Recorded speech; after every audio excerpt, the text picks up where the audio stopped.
TDP వార్షిక మహాసభగా గుర్తింపు పొందిన మహానాడు 2026 ఈసారి సరికొత్త రూపంలో జరగనుంది.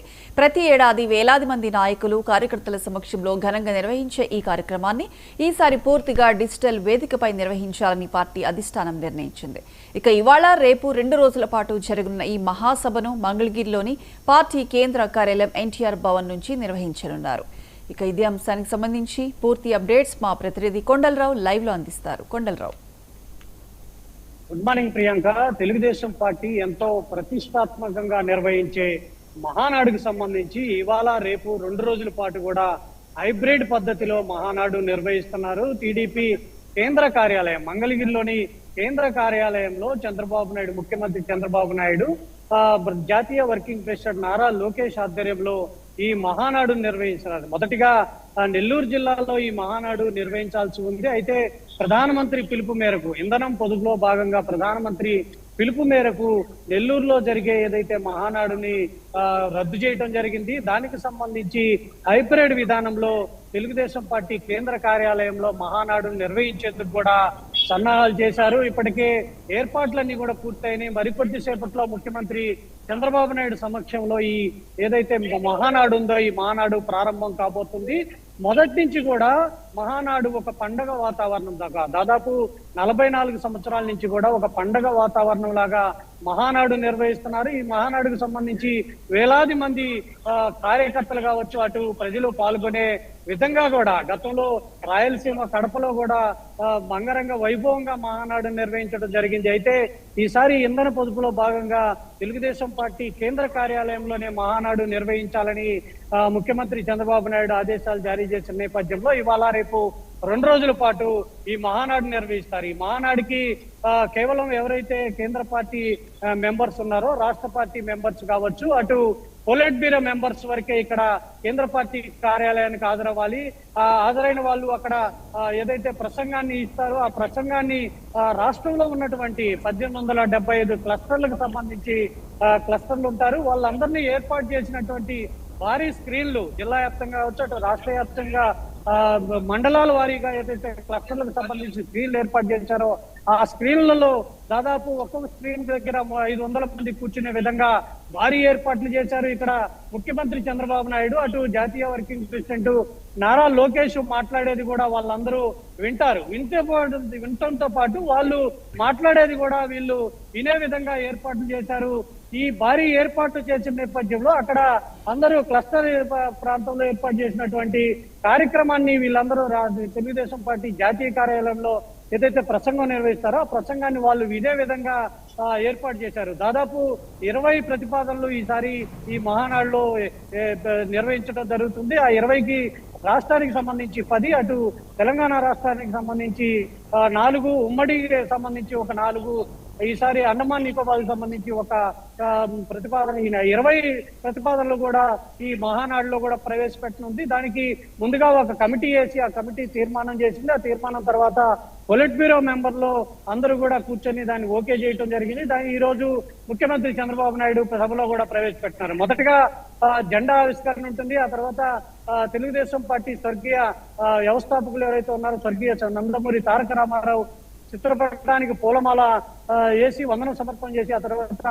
మరికొద్ది సేపట్లోనే ఈ మహానాడు ప్రారంభం కాబోతుంది. దీనికి సంబంధించి మరికొద్ది సేపట్లో అటు తెలుగుదేశం పార్టీ జాతీయ అధ్యక్షులు ముఖ్యమంత్రి చంద్రబాబు నాయుడుతో పాటు జాతీయ వర్కింగ్ ప్రెసిడెంట్ నారా లోకేష్ తో పాటు కొంతమంది ఎవరైతే మాట్లాడే వాళ్ళు ఉన్నారో వాళ్ళందరూ కూడా ఈ కార్యక్రమానికి వస్తారు. అంగరంగ వైభవంగా జరిగే ఈ కార్యక్రమానికి ఇప్పటికే అన్ని ఏర్పాట్లు చేశారు, భారీ ఏర్పాట్లు చేశారు. అట్లాగే రాష్ట్ర వ్యాప్తంగా కూడా అన్ని క్లస్టర్ల సమక్షంలో కూడా భారీ ఏర్పాట్లు చేశారు. అక్కడ ఎమ్మెల్యే ఆధ్వర్యంలో కావచ్చు, అక్కడ క్లస్టర్ ఇన్ఛార్జీలు కావచ్చు, మంత్రులు, అక్కడ ఉన్నటువంటి ఎంపీలు కూడా ఆ కార్యక్రమంలో పాల్గొంటారు. ఇక్కడ ఎవరైతే ఆహ్వానం అందిందో వాళ్ళు మాత్రమే, రాష్ట్రం సంబంధించి అటు కేంద్ర పార్టీకి సంబంధించి నాయకులు మాత్రమే ఇక్కడికి వస్తారు. దీనికి సంబంధించి ఇవాళ రేపు 2 రోజులు కూడా ప్రత్యేక తీర్మానాలు ఉంటాయి. రాష్ట్రంలో జరుగుతున్న ఏదైతే కూటమి ప్రభుత్వం ఆధ్వర్యంలో జరుగుతున్నటువంటి అభివృద్ధి కార్యక్రమాలు కావచ్చు, అటు సూపర్ 6 కార్యక్రమాలు కావచ్చు, రాష్ట్రంలో జరుగుతున్నటువంటి ముఖ్యంగా ఈసారి స్త్రీ శక్తి తరపున ఈ మహిళా సంబంధించి మహిళలు మరింత వేగంగా ముందుకెళ్లే విధంగా కూడా స్త్రీ శక్తికి సంబంధించి ఈ మహానాడు నిర్వహించే విధంగా హైబ్రిడ్ విధానంలో జరిగే ఈ మహానాడుకి సంబంధించి మహిళలకు ఎక్కువ ప్రాధాన్యత ఇచ్చే విధంగా కూడా ముఖ్యమంత్రి ప్రసంగం ఉండబోతుంది. అటు రాష్ట్రంలో యువతని ముందుకు తీసుకెళ్లే విధంగా కూడా నారా లోకేష్ ప్రసంగం కూడా ఉండబోతుంది. అయితే మరికొద్ది సేపట్లో ఈ ప్రారంభంగా ఉన్న ఈ మహానాడుకి సంబంధించి ఏర్పాట్లు అయితే పూర్తిగా ఇప్పటివరకు అయిపోయినాయి. కాసేపట్లో కూడా ఈ ప్రారంభం కాబోతున్నటువంటి ఈ మహానాడు ప్రారంభం కాబోతుంది. ప్రియాంక, కొండల్లో అయితే ఎవ్రీ ఇయర్ లా కాకుండా కొంచెం ఈ సంవత్సరం ఈ హైబ్రిడ్ పద్ధతిలో అంటే డిజిటల్ వేదికపై నిర్వహించడానికి గల కారణాలు మనం ఎలా చూడాలంటారు? ఖచ్చితంగా ఏదైతే ఇంధన పొదుపులో భాగంగా పశ్చిమాసియాలో జరుగుతున్నటువంటి యుద్ధ వాతావరణ నేపథ్యంలో ప్రధానమంత్రి నరేంద్ర మోడీ పిలుపు మేరకు అంటే తెలుగుదేశం పార్టీ మహానాడు అంటే అంగరంగ వైభవంగా ఒక వేదికలాగా వేలాది మంది లక్షలాది మంది ప్రజలు పాల్గొనే విధంగా కడపలో చూసాం మనం. ఎంతో అంగరంగ వైభవంగా రాయలసీమలో గత మహానాడు జరగటం జరిగింది. అయితే అంత నిర్వహించాలంటే అటు భారీగా అటు వాహనాలు కావాల్సి వస్తుంది. అటు బస్సులు కావచ్చు, లారీలు కావచ్చు, వ్యాన్లు కావచ్చు, ఇవన్నీ కూడా కావాల్సి వస్తుంది. దీనికి సంబంధించి ప్రజలు ఇబ్బంది పడే అవకాశం ఉంది. యుద్ధ వాతావరణం నేపథ్యంలో ఇంధన పొదుపులో భాగంగా ప్రధానమంత్రి పిలుపు మేరకు ఈ కార్యక్రమం నిర్వహిస్తున్నాము. ప్రధానమంత్రి పిలుపు ఇచ్చిన నేపథ్యంలో అటు ముఖ్యమంత్రి చంద్రబాబు నాయుడు ఈ కార్యక్రమానికి శ్రీకారం చుట్టారు. అయితే ఈసారి హైబ్రిడ్ పద్ధతిలో అంటే డిజిటల్ వేదికగా ఈ మహానాడుని గిన్నీస్ బుక్ ఆఫ్ రికార్డుకు కూడా కాబోతుంది. అంటే గతంలో ఏ పార్టీ కూడా ఇట్లా హైబ్రిడ్ మహానాడు అంటే పార్టీ వార్షికోత్సవం ఇలా జరిగింది సందర్భం లేదు. కాబట్టి ఈ ఏదైతే తెలుగుదేశం పార్టీ మహానాడు ఉందో దీన్ని గిన్నీస్ బుక్ రికార్డుగా కూడా చూడొచ్చంటూ తెలుగుదేశం పార్టీ రాష్ట్ర అధ్యక్షుడు పల్లా శ్రీనివాస్ నిన్న చెప్పడం జరిగింది. దీన్ని ఖచ్చితంగా హైబ్రిడ్ పద్ధతిలో జరిగే ఈ మహానాడిని గిన్నీస్ బుక్ రికార్డ్ గా ఉంటుందంటూ కూడా చెప్పడం జరిగింది. అయితే ఇంధన పొదుపులో భాగంగా ఇలా అయితే నిర్ణయం తీసుకున్న సందర్భంలో హైబ్రిడ్ పద్ధతిలోనే ఈసారి నిర్వహించాలని అటు ముఖ్యమంత్రి చంద్రబాబు నాయుడు ఆదేశాలతో పార్టీ నాయకులు కావచ్చు, కార్యకర్తలు కూడా ఈ కార్యక్రమాన్ని అయితే నిర్వహిస్తున్నారు. Priyanka, right Kondalarao, thank you.